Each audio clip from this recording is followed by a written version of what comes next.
வெள்ளியங்கிரி ஆண்டவா, உன்னை நாடி வந்தவருக்கு இந்த துயரமா?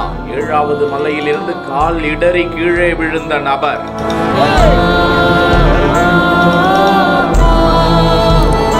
அவருக்கு என்ன ஆச்சு? கதறி துடிக்கும் உறவுகள், பதறி ஓடிய பக்தர்கள்.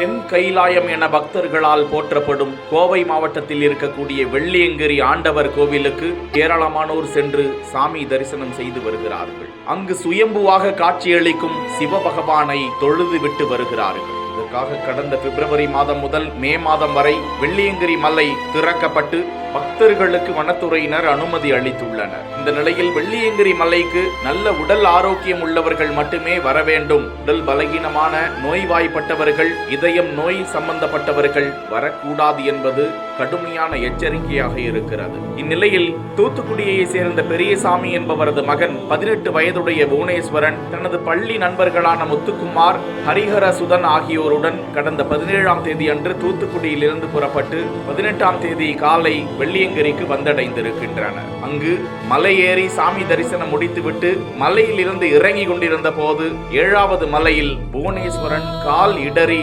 சுமார் 10 மீட்டர் ஆழத்தில் உருண்டு விழுந்து விட்டாராம். இதில் புவனேஸ்வரனின் இடது காதின் அடியிலும் தலையின் பின்பக்கத்திலும் பலத்த காயம் ஏற்பட்டது. தகவல் அறிந்து சம்பவ இடத்திற்கு வந்த டோலி பாரம் தூக்கும் தொழிலாளர்கள் கடும் சிரமப்பட்டு புவனேஸ்வரனை மீட்டு அடிவார பகுதிக்கு கொண்டு வந்தனர். விரைந்து கோவை அரசு மருத்துவமனைக்கு அவர் அனுப்பி வைக்கப்பட்ட நிலையில் சிகிச்சை பலனின்றி புவனேஸ்வரன் உயிரிழந்ததாக தகவல்கள் கூறுகின்றன. சம்பவம் குறித்து ஆலந்துறை காவல்துறையினர் வழக்கு பதிந்து விசாரித்து வரும் நிலையில் வெள்ளியங்கிரி மலைக்கு செல்பவர்கள் மிகுந்த எச்சரிக்கையோடு செல்ல வேண்டும் என சமூக ஆர்வலர்கள் கோரிக்கை விடுக்கின்றனர்.